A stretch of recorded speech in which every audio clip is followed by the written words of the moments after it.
بسم الله الرحمن الرحيم.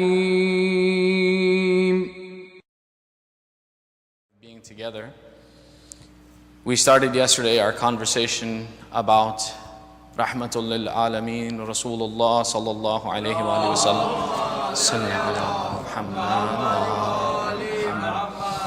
And how we were mentioning that his personality, his presence, his knowledge of his nabuwat and risalat had to have been known as it was known even before he came into this earth.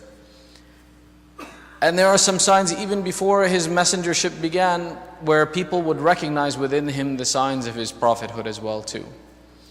Where we take a look and we see that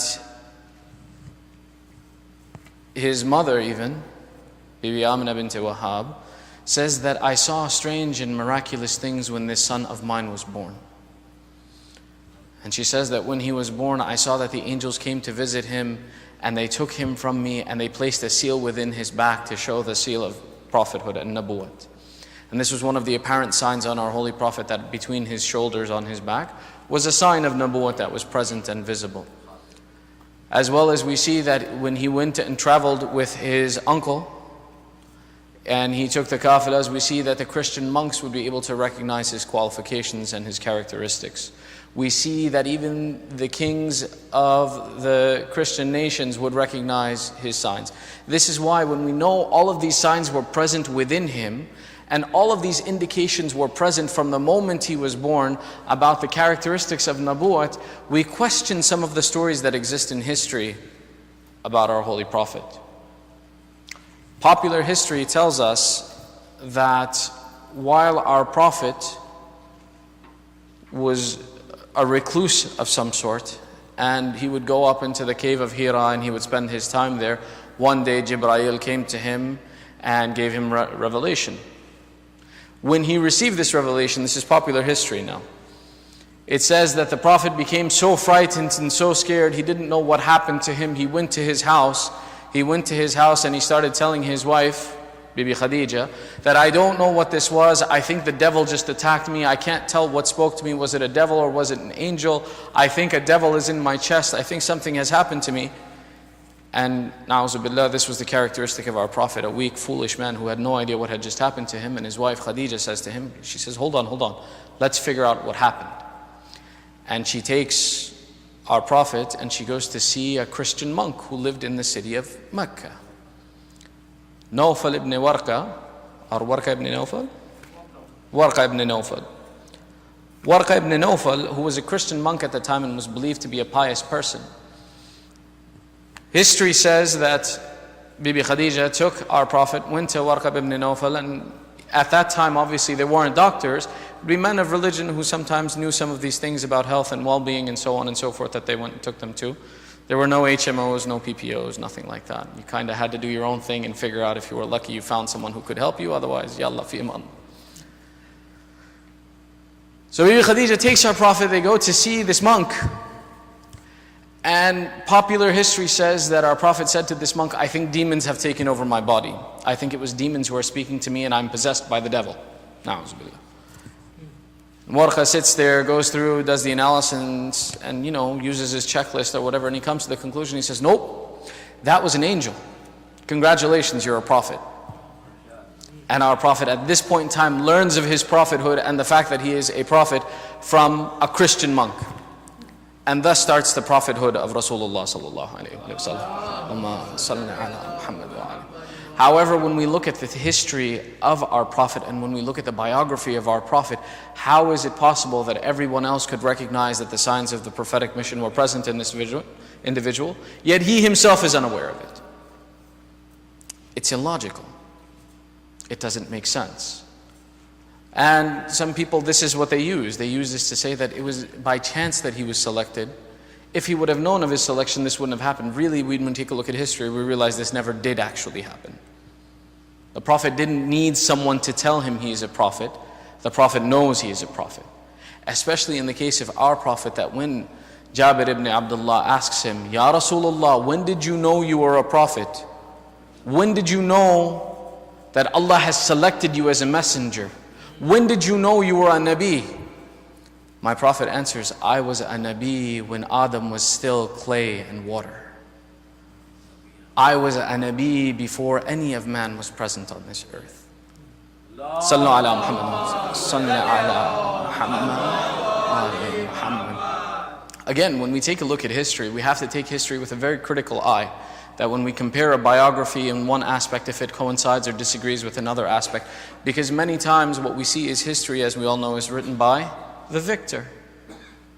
In the interest of the victors of popular history, it was to make it look as if anyone could have been the Prophet, therefore anyone can be the Khalifa. No matter what you've done in the past or what your history is, if Allah chooses to ordain you as a leader, He can ordain you as a leader. This concept, if we were to kind of further pursue this concept, though it's not part of our topic, we see that this concept is ever prevalent within the popular mass of Islam on the principle that you are not to question the authority placed over you. If someone should happen to come into authority over you, it is because Allah has selected that authority and you have no right to complain about it. To the extent where the narrations we see in some conversations where the Prophet used to say, never complain about the one in authority over you except to Allah. Na'uzubillah. This is a false hadith. But it had to be attributed to him so that no matter what the Khilafah did as an injustice over the people, they would be subdued to the Khilafat. There's a political purpose to some of these narrations, which is why we see them conflict with other sayings of the Prophet. In other instances, the Prophet says that injustice and submitting to injustice is not a part of our deen. Therefore, we find conflict in these things. So we have to be very critical that when we hear something that degrades the status of what should be a perfect individual, or what is a perfect individual, it is done with malice, it's done with an alternate intention. If we ever see something that degrades the status of the Prophet, we should recognize that this is incorrect and this doesn't make any sense, and we should be very critical of these things. Because the one who is sent as rahmatul lil alameen, a mercy for all of mankind, how can he not know he's a mercy for all mankind? And we see this conflict when we look at the characteristics of our Prophet. And it's very important we take a look at the characteristics of our Prophet and understand about him. In this, we see the questions that we want to discuss with regards to our aqaid come from a conversation between Imam Hassan alayhi salam, Allahumma salli ala Muhammad, and his father, Amir al-Mu'mineen Ali ibn Abi Talib alayhi salam, Allahumma salli ala where our second Imam asks his father, he says, "Oh father, tell me about the characteristics of my grandfather." And the conversation he begins, he says, "Tell me about the characteristics of my grandfather, the Holy Prophet, of how he used to behave in his house." What were his characteristics in his house? Amir al-Mu'mineen sits his son down and he explains, he says, "Your grandfather used to split his time in his house into 3 sections. The first section was reserved for prayer and worship of Allah. The second section of his time in his house was spent with his inmates of his house and spending time with his family. And the third piece of time was used for rest and relaxation. During this third piece of time that your Prophet had for rest and relaxation, he would take the company of his companions and the people who came to ask questions and spend time with them. He would give preference to spending time first with the most pious of his companions and give them the ability to have questions and ask questions and have conversations with him. Whenever he would answer a question for one of his companions, he would indicate to him that go back and let other people know about this answer and explanation so that everyone can benefit from the information you have gathered. If it would happen that someone was ill or unable to come see your Prophet, the message would come through him, or he would invite others to bring the messages and questions of those who could not come to him themselves, and he would send back the answers to them. And in this way he would spend his time in his house." So our second Imam asks, "Then tell me, what was the characteristic of my grandfather when he would leave his house?" So our Imam explains, "Your grandfather, when he would leave his house, he would speak little unless if it was for the benefit of people, unless if he was educating people. He would go and spend time, and whenever someone would come with him, he would treat them with due respect and give them the proper courtesy and respect and honor that they deserved. Whenever he would hear of good characteristics from amongst the people, he would be pleased with them and edge them forward, give them, what's the word in English that I'm looking for? Encouragement, ahsantum. Would give them encouragement so that they continue to do good deeds. Whenever he heard of a bad deed, he would become sad. Whenever he would hear the failings and shortcomings of people, he would become sad and would wish that people would leave these aspects and not chide them about their shortcomings. In this way, your Prophet would leave his house to go do work for Allah. What was the characteristic of my grandfather, the Prophet, when he would sit in meetings? When he would come and sit amongst public places? Your grandfather, the Holy Prophet, when he would go to sit in a public meeting, he would sit amongst the people as one of them. He never wanted to have a special seat in a meeting that he should be given due consideration for his status. As a matter of fact, your grandfather, the Holy Prophet, used to prefer to sit in the back of the audience. In the gatherings that he would sit in, they were always characterized by solving people's problems, not discussing their shortcomings. He would always focus on whatever gathering he was a part of, that it should be a gathering where solutions are found and problems are fixed, and nothing less than this. When your grandfather would sit in a group setting and he would sit amongst the people, now remember, the reason I'm sharing this is, one, to show you what the characteristics of the most perfect Prophet is, and two, for us to take lesson. When we sit with people, when we sit in our houses, when we go out into public, what do we do? Our examples and our characteristics need to come from the best of mankind, the one who is the epitome of every characteristic that Allah loves. And we should try and mimic that. Now, again, these riwayat about the characteristic of our Holy Prophet, sometimes they're difficult for us to find, which is why Allah sent after him the wilayat of the Ahlul Bayt alayhimus salam. So that when we want to see the characteristics of our Holy Prophet, there was a physical example present amongst the people who could represent and demonstrate the examples of the Holy Prophet. This is why the Ahlul Bayt used to say, أولنا محمد وأوسطنا محمد وآخرنا محمد كلنا محمد صلى على محمد. So your Prophet, when he would be sitting in a group, if someone asked him a question and he answered their question, people would become overwhelmed with the amount of attention that he would give them. They would become overwhelmed because of the focus and the attention that they received from the Holy Prophet when they would be in communication with him. This is how your Prophet would spend his time in meetings. So my Imam continues, he says, tell me more about the characteristics of my Holy Prophet. Our Imam explains, he says, your Holy Prophet had three things that he never participated in whenever he dealt with people. He was always conscientious of these three things, that they should not be part of his communication when dealing with people. The first was that he would never criticize someone. Never criticize someone. And he hated this aspect. The second, he would never get into a debate. He didn't like the idea of debating, and he would never debate with someone about an idea. He would present the truth and give them the opportunity to accept it, but he would not debate with them. And the third, he never criticized or chased the shortcomings of another person. Now, I think we can all put our head down on some of these points, that we all make some of these mistakes ourselves. But the thing is that if we acknowledge these superior characteristics within our Prophet, we should learn how to internalize them so that we can act on them. In this month especially, we see that we have many opportunities to criticize or notice the shortcomings amongst our brothers and sisters because we're in such close proximity. One of the ones that we all know about and that we all love to say is that a brother who shows up after a long time, who has not been to the center for many nights, you showed up today, aage aaj. Where were you? What's going on?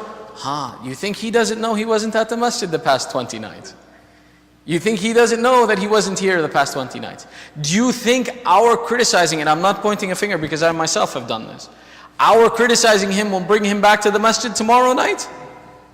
He's going to say, I'm done with these people. I'm done with them. I don't need to see them, because as soon as I show up, if they're going to criticize me, why am I going to come back? When we want to bring about change in someone, this isn't the example of our Prophet. Rather, the example of our Prophet is that we complement the good characteristics that we see. Many of us can complain about the fact that there are certain Muslimin and certain Mu'mineen we see on 2 days out of the year, Ashura and Eid. Many people can say this. It's not something special. Rather, how about when we see these people on Ashura or Eid, we compliment them for coming. We welcome them. We facilitate their presence in the community. We make them feel welcome. Do you think he doesn't know that he wasn't here on 9th of Ashura or 8th of Ashura or 7th? Or you think he doesn't know he wasn't here for 30 nights of Ramadan and he showed up on the day of Eid wearing brand new clothes? Come on. Everybody knows our flaws within our hearts. We all know our shortcomings within our hearts. We all know what's wrong with us. But the way you change that aspect is not by highlighting the shortcoming, but rather highlighting the other end of that spectrum, highlighting the good deeds, promoting the good deeds. When you see that person come one day out of the month, Alhamdulillah, you came, I'm so happy to see you, how are you, how is your health, come sit with me. Rather than this person comes once out of the year and he feels like an outsider in the community and then he says, what's the point of going back? They're only going to chide me for not coming every other day. That's the aspect of our Prophet that we should adopt, we should internalize. That our Prophet was one, as I mentioned, when he saw a shortcoming it would make him sad, but when he saw something good he would promote it. He would be the first one to start a good deed so that others would follow that good deed. He would be the first one to compliment and be aware of a good deed so that others would want to take part in that good deed. That association, that aspect of building good characteristics between ourselves grows us as a community. And it sets the right example for our children. That tomorrow when our children want to recite in the masjid, they may make mistakes, they will make mistakes. Everyone makes mistakes when they start out. But rather than pointing out the mistakes that they make, compliment them. Good job, I'm proud of you that you came and you made effort. This is the sunnah of our Prophet. This is the sunnah of our Prophet that we need to adopt, because our Prophet was one, through his characteristics, people had no way to avoid Islam, they would love it. They said, what makes you like this? I want to be like this.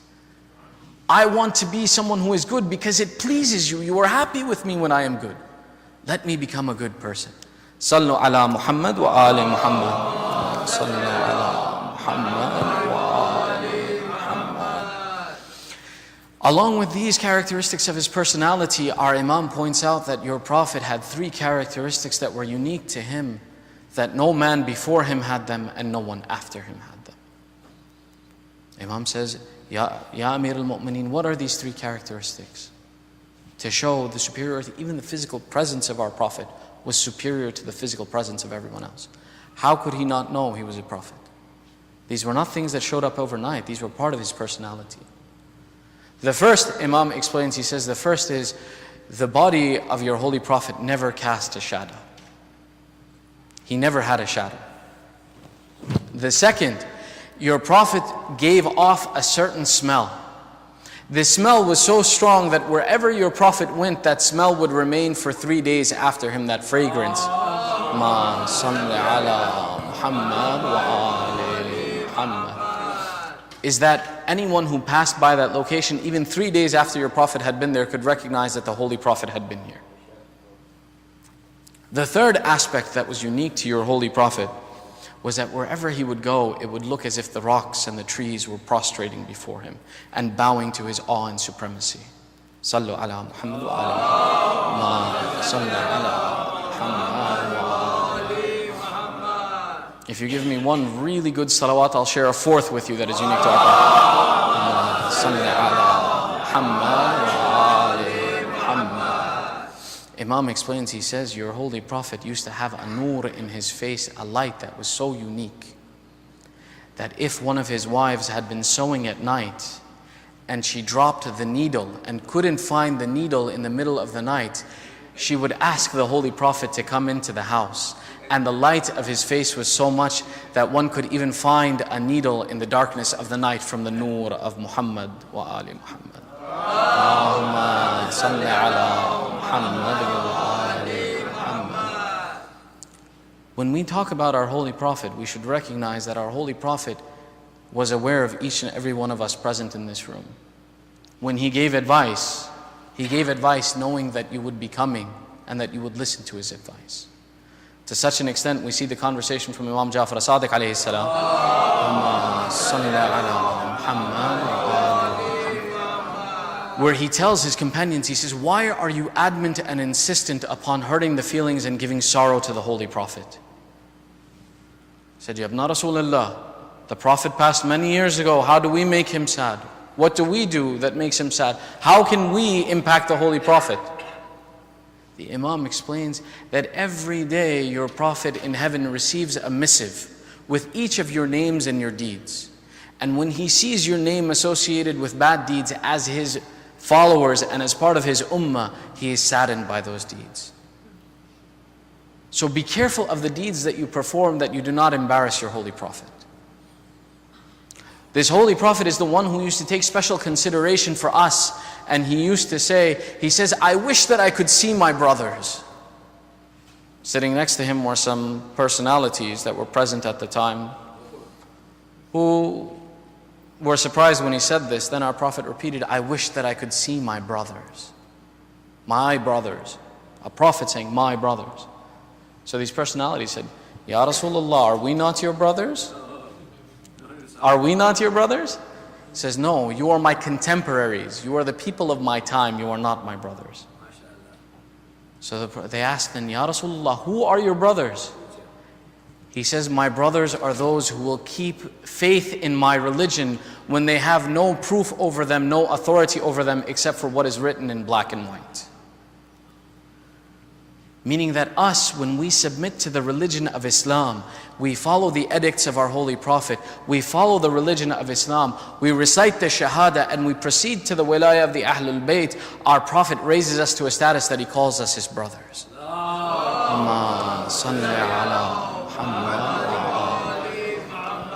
Our Prophet is the one who had so much consideration for us that we see him having a conversation where he makes dua to Allah. He says, Oh Allah, I ask you by your power, your might and your mercy, I ask you for something. And Allah says, what do you ask me for? He says, I ask you when Yawm al-Qiyamah will come and my believers will come before you, I want you to give me permission that I take their account in private. My mu'min is one whom I love so much. And if he has made mistakes or committed sins before you, I don't want those sins to be exposed before the people on Yawm al-Qiyamah. Give me the permission that I will take their account. Let me be the one to take their account so that their shortcomings and their flaws can be hidden before the people. Allah says, Ya Muhammad, you know you are my Habib, you are my beloved, but I can't give you this permission. I can't give you this permission. Rasulullah says, why can't you give me this permission, O Allah? He says, because though your mu'min may be beloved to you, he is more beloved to me. Your mu'min, your Shia is the one whose account I will take in private so that even you do not know his shortcomings, so that even you are not hurt by his misdeeds. Sallu ala Muhammad wa ali Muhammad. Sallu ala Muhammad wa ali Muhammad. Ya'ni the follower of Rasulullah is one that is so valuable to even Allah, that Allah says, Oh Muhammad, I don't want you to be hurt by their deeds either. I will hide their faults from you, so that you can be pleased when you look at them. Imagine, this is the love of our Prophet.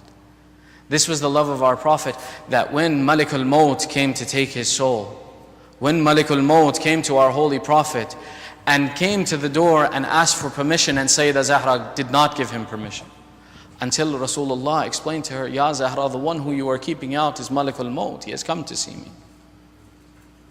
When Malik al-Maut comes and starts to extract the ruh of our Holy Prophet says, Oh Malik al-Maut, stop. Malik al-Maut says, Ya Rasulullah, what have I done? He says, Oh Malik al-Maut, do you pull everyone's soul like this in such a difficult fashion? Does everyone go through such pain when you pull their soul? Malik al-Maut replies, he says, Oh Rasulullah, I have never pulled a soul more kindly than I have taken your soul. I have never been nicer to anyone else than I am being nice to you. Rasulullah says, and yet still, this is such a painful process where my soul is leaving my body. He stops right there, he raises his hand, he says, Oh Allah, I beg you, by your right, make death and the extraction of the soul easy upon my mu'mineen. Imagine my Prophet, our Prophet, is going through the process of death, and he is going through the most painful process and he's remembering you, and he's worried about your death, and he's worried about the extraction of your soul. This is the mercy that is Rasulullah. This is the mercy that when he leaves, Sayyidah Zahra begins to cry. This is the weeping of Sayyidah Zahra that does not stop after the leaving of such a mercy.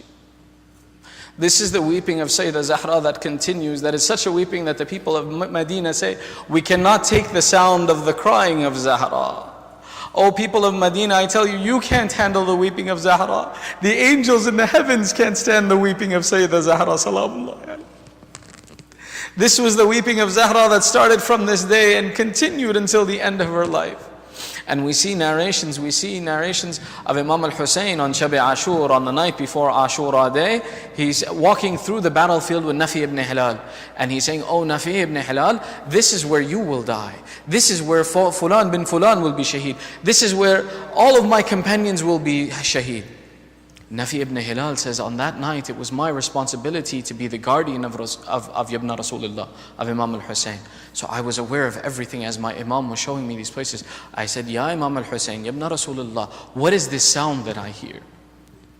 What is this strange sound that I hear coming from the battlefield? Imam al-Hussain says, Nafi, don't pay attention to the sound. Nafi says, Ya Ibn Rasulullah, it is my responsibility to protect you on this night. It is my responsibility to ensure that no one attacks you on this night. I am the one who is your guarantor of security. I ask you by my responsibility, what is this sound that I hear? Oh Nafi, this is the sound of my mother Fatima to Zahra weeping. She sits where I shall be slaughtered tomorrow and she weeps for me. This is the sound of my mother Zahra who weeps. The difficulties of Fatima to Zahra are such that we see that our 8th Imam, our 9th Imam, Imam Muhammad ibn Ali al-Jawad, who started his imamat in his youth, it is seen one day that Imam Radha sees his son sitting and suddenly his son begins to weep and weep very bitterly, and starts to smack his legs in anger as he weeps. Imam Radha says to his son, oh my son, what has made you cry? He says, I cannot believe the difficulties that they put my mother Zahra through. How did they break the door on my mother Zahra? How did they strike my mother Zahra? I wish that Allah would give me right. I would remove them from their graves and burn them. How could they have attacked our mother Zahra in such a fashion? Imam al-Radha seeing this quality in his son and says, truly you are from the children of Zahra and you are the Imam after me. And may Allah fulfill your desires to attack them and to kill them. وَسَيَعْلَمُ الَّذِينَ ظَلَمُوا أَيَّ مُنْقَلِبٍ يَنْقَلِبُونَ عَلَى لَعْنَةُ اللَّهِ قَوْمَ الظَّالِمِينَ يا الله بحق هذه الليل وبحق هذه المجلس يا محمود بحق محمد يا أعلى بحق علي يا فاطر السماوات والأرض بحق فاطمة يا محسن بحق الحسن يا قديم الإحسان بحق الحسين اللهم عجل لوليك الفرج اللهم عجل لوليك الفرج اللهم عجل لوليك الفرج. Oh Allah, those who have difficulties and are present in this majlis, facilitate their difficulties. Those do not have rizq, give them rizq. Those who are sick, give them shifa al-kamil. Make our awlad salih, upright, and the supporters of Sahib al-Asr wa Zaman. Make us that we are pleasing to our master Sahib al-Asr wa Zaman. رحم الله من يقرأ سورة الفاتحة مع الصلوات. اللهم صل على محمد.